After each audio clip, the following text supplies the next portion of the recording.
Pernah kepikiran nggak sih kenapa beberapa orang terkaya di dunia justru penampilannya paling sederhana? Nah, hari ini kita bakal kupas tuntas sebuah ide menarik dari Pandeka Investasi ETF tentang gimana caranya terlihat miskin itu justru bisa jadi jalan pintas buat membangun kekayaan yang sesungguhnya. Kedengarannya aneh ya, bahkan mungkin provokatif. Tapi di balik kalimat ini ada logika yang kuat banget yang menantang semua yang kita tahu soal kesuksesan. Yuk kita bedah bareng-bareng kenapa penampilan itu seringkali menipu, dan kenapa kesederhanaan itu justru sebuah kekuatan. Oke, jadi agenda kita hari ini jelas banget. Kita mulai dari hal yang mengejutkan, yaitu paradoks para miliarder.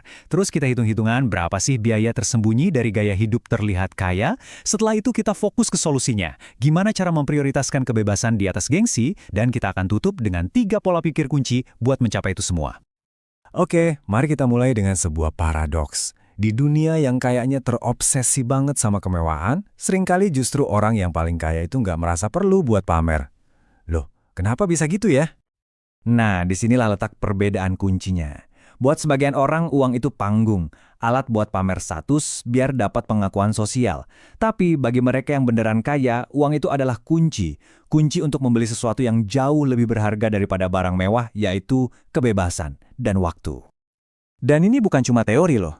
Coba nih pikirin Warren Buffett, tinggal di rumah yang sama puluhan tahun. Atau Mark Zuckerberg dengan kaos abu-abunya yang legendaris. Bahkan Jeff Bezos, setelah jadi miliarder pun masih nyetir mobil Honda Accord jadul. Kekayaan mereka itu nyata, jadi mereka nggak perlu pusing cari validasi dari luar. Dan datanya juga mendukung ini. Sebuah studi menemukan kalau 61% orang dengan penghasilan super tinggi di Amerika justru nggak beli mobil mewah. Mereka lebih milih mobil kayak Toyota atau Honda. Ini bukan karena mereka nggak mampu ya, tapi karena mereka sadar betul prioritas mereka itu membangun aset, bukan membiayai liabilitas yang nilainya terus turun. Ini ngebawa kita ke pertanyaan yang penting banget. Berapa sih harga yang harus dibayar dari ngejar gaya hidup mewah? Jawabannya, jauh lebih besar dari sekedar angka di label harga. Ada biaya finansial dan bahkan biaya mental yang sangat besar. Coba lihat angka ini di Indonesia. 87,4 triliun rupiah. Itu total utang pinjol yang belum lunas. Angka segede ini tuh bukan cuma statistik, ini adalah lampu merah, sinyal bahaya yang nunjukin jutaan orang kejebak dalam lingkaran utang cuma demi penampilan. Fenomena ini ada namanya keeping up with the Joneses. Gampangnya, perasaan nggak mau kalah sama tetangga atau teman. Ini jebakan psikologis yang bahaya banget, sebuah perlombaan yang nggak ada garis finishnya, yang cuma bikin capek dan yang paling parah, bikin dompet kosong. Oke, biar lebih kebayang, kita pakai contoh nyata ya, beli mobil. Di satu sisi, ada pilihan cerdas, beli mobil bekas 300 juta, lunas tunai. Di sisi lain, ada pilihan gengsi, mobil baru 1,4 miliar, pakai kredit. Beda harga awalnya kan 1,1 miliar, tapi setelah dihitung bunga, asuransi, depresiasi, pilihan gengsi ini bisa menghabiskan lebih dari 2 miliar. Uang itu bukan cuma hilang, tapi potensinya juga ikut lenyap. Tapi, bunga pinjaman itu bukan biaya yang paling mahal loh.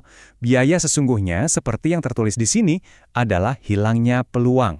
Coba bayangin, selisih uang 1,1 miliar tadi bisa jadi apa kalau nggak dipakai buat beli mobil mewah? Nah, kalau selisih 1,1 miliar tadi diinvestasiin, misalnya ke ETF S&P 500, itu kayak reksadana yang isinya 500 saham perusahaan raksasa di Amerika, dengan imbal hasil rata-rata historis, dalam 10 tahun, uang itu bisa tumbuh jadi lebih dari 3,1 miliar rupiah. Wow, itu cukup buat beli 2 mobil mewah yang sama, secara tunai. Inilah yang namanya kekuatan opportunity cost atau biaya peluang. Jadi, gimana caranya kita keluar dari jebakan ini? Jawabannya adalah dengan mengganti fokus kita total. Lupakan soal validasi dari orang lain. Lupakan gengsi. Mulai sekarang, fokusnya adalah ke tujuan internal kita, membangun kebebasan yang sejati. Tujuannya bukan lagi buat beli barang terbaru biar bisa dipamerin. Tujuannya adalah membangun sumber pendapatan pasif yang cukup buat nutupin biaya hidup kita sampai suatu saat kita punya pilihan untuk kerja atau enggak. Nah, itulah definisi kekayaan yang sebenarnya. Dan kendaraan buat ke sana itu ya investasi. Coba lihat grafik ini. Bedanya jauh banget kan? Antara cuma nabung di bank, di mana nilai uang kita malah bisa kegerus inflasi dengan investasi di aset produktif seperti saham lewat ETF. Uang kita itu harus kerja keras buat kita, jangan cuma diem aja. Ini ngebawa kita balik lagi ke ide utamanya. Rumusnya sederhana banget. Makin rendah biaya hidup kita, makin cepat kita merdeka secara finansial. Ini bukan soal pelit ya, tapi ini soal jadi strategis, jadi cerdas untuk membeli kembali waktu dan kebebasan kita sendiri. Oke, teorinya udah tepat. Sekarang, gimana prakteknya? Ini dia 3 perubahan pola pikir atau mindset shift praktis yang bisa kita terapkan mulai hari ini juga untuk membangun kekayaan sejati. 3 langkah ini adalah fondasinya. Pertama, prioritaskan tujuan jangka panjang di atas barang-barang mewah. Kedua, pakai strategi kotak. Stop bandingin diri kamu sama orang lain, mulai bandingin diri kamu hari ini sama diri kamu yang kemarin. Dan ketiga, ini yang paling penting, definisikan sukses menurut versimu sendiri, bukan standar orang lain.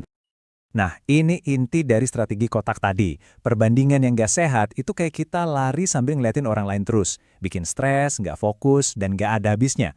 Tapi perbandingan yang sehat itu saat kita fokus ke jalur kita sendiri, mastiin kita hari ini lebih baik dari kita yang kemarin. Itulah satu-satunya perlombaan yang perlu kita menangkan. Pada akhirnya semua ini balik lagi ke satu pertanyaan mendasar. Apa sih arti sukses yang sejati buat kamu? Coba luangkan waktu buat menjawab ini. Karena begitu kamu punya definisimu sendiri, validasi dan omongan orang lain jadi nggak ada artinya lagi. Dan itulah rahasia untuk membangun kehidupan yang beneran kaya, bukan sekedar terlihat kaya.